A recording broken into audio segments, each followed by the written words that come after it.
श्री कृष्णाय नमः। श्री गोपी जन वल्लभाय नमः। 252 वैष्णवन की वार्ता 59। अब श्री गोसाई जी को सेवक एक धोबी गोपालपुर में रहतो, तिनकी वार्ता को भाव कहते हैं। भाव प्रकाश। ये तामस भक्त अंतर्ग्रहगता में है। लीला में इनको नाम श्री देवी है। ये मनमत मोदा से प्रकटी हैं, ताते उनके भाव रूप हैं। सो एक समय चंद्रकला ने श्री देवी ते कहो, जो श्री देवी तू प्रभु को यह कह आओ जो श्री चंद्रावली जी आपको याद करें हैं, सो बेगी पधारो। तब श्री देवी ने कहो, जो अभी तो मुँह को मेरी मैया बुलावत है, ताते वहाँ जाऊंगी। तब चंद्रकला ने कहो, जो श्री ठाकुर जी सौरभ कुंज में विराजत हैं, सो कितने दूर है, तत्काल कह के चली आओ। और यह बीरा श्री चंद्रावली जी ने पठायो है, सो श्री ठाकुर जी को दीजो। तब श्री देवी बीरा लेके चली, सो सौरभ कुंज में आई। तब श्री ठाकुर जी कहे, अरे श्री देवी आज तू यहाँ कैसे आई। तब श्री देवी कहे, महाराज आज मेरा मनोरथ पूर्ण करो। हों बहुत दिन ते आपको भजन करत हों, सो मेरो ताप निवारण करिए।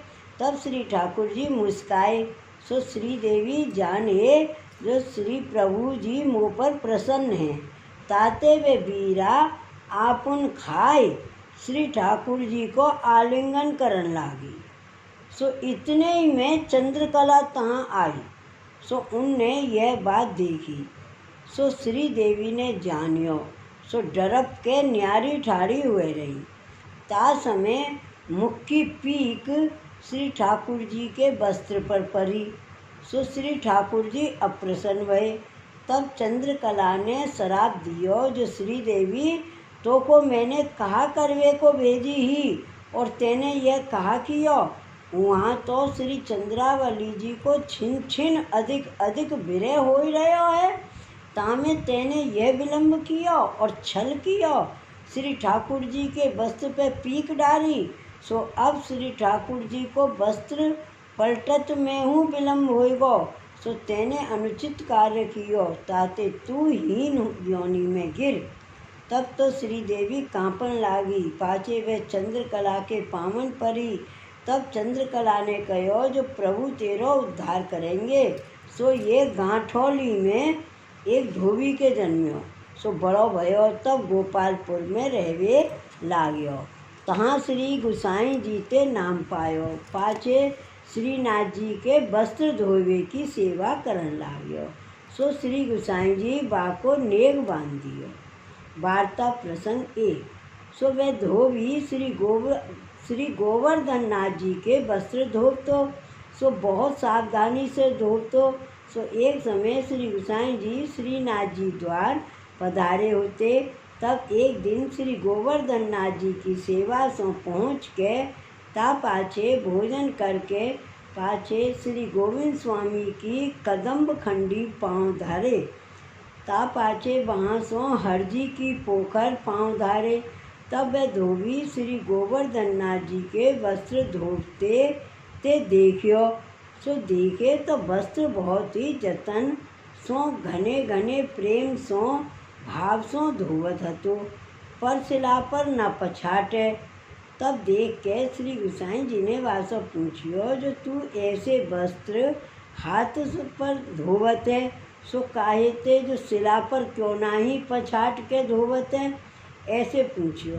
तब वह धोबी ने कहो, जो श्री महाराज आदिराज श्री गोवर्धन नाथ जी के श्री अंग के विनियोग के वस्त्र हैं, तो हों कैसे शिला पर पछाटूं, ताते ऐसे ही धोवत हूँ। भाव प्रकाश।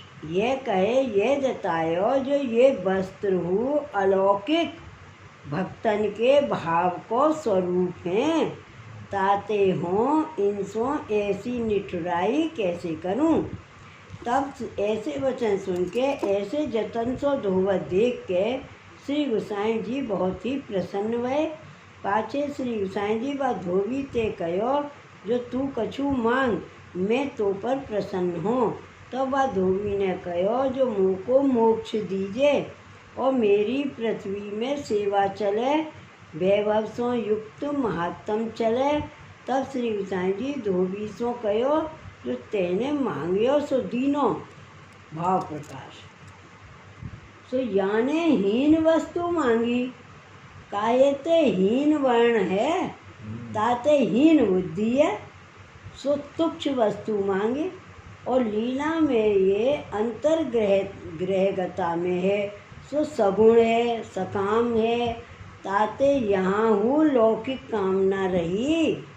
पाछे श्री गुसाई जी तो अपने घर पाँव धारे, पाछे केते दिन पाछे बाको काल आयो, तब बाकी देह छूटी, ता पाछे सायुज्य मोक्ष भई, पूजा चली। श्री वल्लभाधीश की जय। श्री गुसाई जी परम दयाल की जय। वार्ता प्रसंग 2। एक समय चाचा हरवंश जी और एक वैष्णव दो जने गुजरात जाते थे। तब मार्ग में एक बड़ो गांव आयो, तहाँ आय के मंजिल उतरे। सो एक बनिया की हाट सो सीधो सामग्री सब ले के ता पाछे गांव के बाहर जाय के जल के स्थल निकट जाय के पाछे रसोई करके श्री ठाकुर जी आगे भोग धर के ता पाछे दो जने महाप्रसाद लियो। पाछे गांव में आय के वह बनिया की हाट में बैठे। सो दिन थोड़ो सो रहो हो, ता सब को लोग जात थे और वे बनिया हाट को बढ़ाए के चलियो। तब चाचा हरवंश जी के साथ के वैष्णव ने वह बनिया से पूछियो जो तुम कहाँ जाते हो और ये सगरे लोग कहाँ जाते हैं और यहाँ यह देहरा में कहाँ है। तब वह बनिया ने कहो जो यह राजा के श्री ठाकुर जी हैं, यहाँ वैभव घनो है, सुंदर मंदिर बहुत, मणि जटित काम है, देखवे सरी की जगह है और श्री ठाकुर जी के आभरण घने हैं, ऊंचे मूल के हैं और चौकी सिंहासन कनक मणि जटित हैं और वस्त्र चंदरवा पिछवाई घने ऊंचे जरी मखमल के हैं और गजमोतिन की झालर और तोरण माला हैं और पात्र सब कंचन के हैं। ऐसे वैभव घनो घनो बतायो और कहो जो तुम हूँ चल कर देखो तो खरे, तुम घनी ठोर श्री ठाकुर जी को दर्शन करियो होइगो, पर ऐसे कहूँ नहीं है। तब वैष्णव साथ के ने हरवंश जी सो कहो जो या बनिया ने इतनी बड़ाई करी है, ताते चलो देखो तो खरे, देखवे में कहा लागे, श्री ठाकुर जी हैं। ऐसे कह के घनो आग्रह कीनो। तब हरवंश जी ने कहो जो तुम जाए के देख आओ। तब वह वैष्णव ने कहो जो तुम हूँ चलो तो हो जाऊँ, ऐसो घनो आग्रह कीनो। तब हरवंश जी और वे वैष्णव दो जने वहाँ देखन को गए। तब वैष्णव द्रव्य को वैभव घनो देखियो। तापाचे राजा ने घर की कंचन थारी में आरती करी। तब अनेक बाजा बाजते हैं, अनेक लोग ठाड़े हैं। श्री ठाकुर जी श्रृंगार भारी भारी वस्त्र ऊंचे पैर ठाड़े हैं। तब श्री ठाकुर जी को देख के हरवंश जी ने मूड हलायो और कहो जो भलो धोबी को बनावे। सो मूड हलावत राजा ने देखियो। तब राजा ने अपने खवास सो कहो जो वे दो जने जो परदेसी ठाड़े हैं उनको ले जाए के कोठड़ी में रोको। तब खवास ने उन दो वैष्णवन को पकड़ के कोठड़ी में रोक के तारो मार के कहो जो राजा को कोई काम है। तब हरवंश जी ने वह साथ के वैष्णव से कहो जो तूने हट कीनो और अन्य मार्गीय के श्री ठाकुर देखे और उनके मंदिर गए। सो अपने श्री ठाकुर जी को सुहावे नहीं, ताते श्री ठाकुर जी ने ऐसा करियो जो बंद में पारे, पर भले अनुचित तो कछु नहीं। अपने माते श्री गुसाई जी विराजते हैं, पर तुरंत तो यह फल भयो। भाव प्रकाश। सो या वार्ता में या वार्ता ते यह जतायो जो पुष्टि मार्गीय ठाकुर के सिवाय अन्य ठाकुर के पास सर्वथा न जानो, उनको देखनो नाही, प्रसाद लेनो नाही, ना तरु अन्य आश्रय होई। सो श्री आचार्य जी महाप्रभु विवेक धैर्य आश्रय ग्रंथ में कहते हैं। सो श्लोक अन्यस्य भजनम तत्र स्वतो गमनमेव च प्रार्थना कार्य मात्रे अपि ततो अन्यत्र विवर्जियेत। ताते वैष्णव को अन्य आश्रय ते बहुत सावधान रहनो, अन्य आश्रय समान और कोऊ अपराध नहीं। पाछे सेवा ते पहुँच के राजा घर आयो, तब खवास तो बोलियो जो वे 2 जने रोके हैं जो उनको ले आओ। तब 2 उनको राजा पास ले आए। तब राजा चाचा हरवंश जी सो कहो जो मेरे श्री ठाकुर जी को तुमने देख के मूड काय को हलायो, सो बात कहो। तब चाचा हरवंश जी ने कहो जो हम तो सहज ही मूड हलायो है। तब राजा ने कहो जो ये बात तो तुम मोको कहो, हमको समझाओ, यह बात तो सर्वथा कही चाहिए, ना तरु छोड़ूंगो नहीं और रोकूंगो। तब चाचा हरवंश जी ने कहो जो तेरे श्री ठाकुर जी तो हमारे श्री ठाकुर जी को धोबी है, या ते हम मुँह हलायो। तब राजा ने कहो जो हो कैसे मानो धोबी है। तब हरवंश जी ने कहो जो तुम मानो तैसे करिए, पर धोबी तो है। ता पाचे हरवंश जी ने कहो जो तेरे मन में प्रतीत नहीं तो हमारे पास हमारे श्री ठाकुर जी के वस्त्र हैं, सो आप चल के तुम्हारे श्री ठाकुर जी के मंदिर में धरियाओ और वे वस्त्र धोई के आचे आहार कुंडी घड़ी कर धरे, तब तो तेरे प्रतीत आवे। तब राजा ने कहो जो चलो ऐसे करिए। ता पाचे राजा और हरवंश जी उनके श्री ठाकुर जी के मंदिर में गए। तब श्री गोवर्धन नाथ जी के बसंत ऋतु के वस्त्र हरवंश जी के पास हते, सो काढ़ के एक चौकी ऊपर वस्त्र बिछाए के धरे। और राजा के श्री ठाकुर जी सो हरवंश जी ने कहो जो यह वस्त्र श्री गोवर्धन नाथ जी आपके हैं, सो आची रीत सो पहले धोवत हते तैसे ही धोई के कुंदी घड़ी करके दीजो, जैसे ही सदा तुम्हारी रीत है तैसे ही करियो। ऐसे कह के पाचे द्वार मार के बाहर आए। ता पाचे हरवंश जी बाहर द्वार में सोए रहे।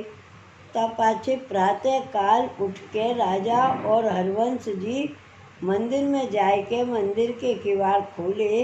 तब देखें तो वस्त्र सब आचे धोए के चोवा के दाग सब काढ़ के घड़ी करके आहार कुंदी करके आचे सुधार संवार के धरे हैं। तब चाचा हरवंश जी ने राजा सो कहो जो अब तो धोबी बनियो, तेरे प्रतीति तो आई। तब राजा ने कहो जो प्रतीति तो आई, पर यह बात मुझसे विचार के कहिए जो ये धोबी कैसो और श्री ठाकुर जी कैसे भये। तब हरवंश जी ने कहो जो ये पहले हमारे श्री गोवर्धन नाथ जी को धोबी है, तो सो श्री गोवर्धन नाथ जी के वस्त्र धोवत हतो। सो एक समय हमारे गुरु श्री विठल नाथ जी सो जा पोखर पर यह धोवत होतो तहाँ पाँव धारे। तब या को वस्त्र धोवत देखो सो बहुत ही जतन सो हाथ सो मीड़ के धोवे। तब श्री गोसाई जी ने पूछियो जो ये वस्त्र हाथ सो मीड़ के क्यों धोवत है, शिला पर पछाटत नहीं सो क्यों। तब वह धोबी ने कहो जो ये श्री ठाकुर जी के वस्त्र हैं, सो प्रभु समान है, ताते शिला पर कैसे पछाटूँ, याते ऐसे धोवत हूँ। तब यह बात सुन के श्री गोसाई जी बहुत प्रसन्न हुए। तब कहो जो तेरे मनोरथ हो सो तू मांग, मैं तो ऊपर बहुत प्रसन्न हूँ। तब धोबी ने कहो जो मोको सायुज्य मुक्ति दे और लौकिक में मेरी पूजा मानता चले। जैसे श्री ठाकुर जी की सेवा करें तैसे ही मेरी सेवा करें। तब श्री गोसाई जी ने कहो जो जा ऐसे ही होगा। भाव प्रकाश यहाँ यह बड़ा संदेह है जो सायुज्य मुक्ति भय पाछे तो वह जीव प्रभु के तेज में मिल जाता है, तो लोक में बाकी पूजा कैसे चले। तहाँ कहते हैं जो ये धोबी पुष्टि मार्गी है तो ताते पुष्टि की रीत सो या बाको सायुज्य मुक्ति श्री गोसाई जी आप दिए। तो तामे श्री प्रभु के अंग में जैसे अंतर्ग्रहगता की स्थिति आई भई तब आती या की स्थिति भई जाननी। सो यह सायुज्य मुक्ति मर्यादाते विलक्षण है। यहाँ में प्रभु की इच्छा हुई तब वह जीव पाछो बाहिर प्रगटे और उनते प्रभु रास आदि विहार करें। ता पाछे फिर प्रभु के हृदय में बाकी स्थिति हुई और मर्यादा मार्गे सायुज्य मुक्ति में तो तेज में तेज लीन हुए जाई फिर नानिक से। सो यह धोबी आदि दैविक भाव रूप से तो सायुज्य को प्राप्त भयो और वह आध्यात्मिक रूप से श्री ठाकुर जी के हुए लोक में पुजायो या प्रकार जानो। ता पाछे केतेक दिन में बाकी देह छूटी और भाई समय तुम्हारे श्री ठाकुर जी की प्रतिष्ठा भई। सो वह धोबी को जीव हो सो तुम्हारे श्री ठाकुर जी के स्वरूप में प्रवेश भयो आवेश भयो। सो यह ठाकुर जी हैं। सो मैं देख के पहचाने हैं तब मैंने मुँह हलायो। जो देखो धोबी की कौन मानता चली है ये ऐसी बात है। सो वह धोबी श्री गोसाई जी को ऐसा कृपा पात्र भगवदीय तो ताते इनकी वार्ता कहाँ ताई कहिए। श्री वल्लभाधीश की जय। श्री गोसाई जी परम दयाल की जय। जय जय श्री गोकुलेश। जय जय श्री गोकुलेश।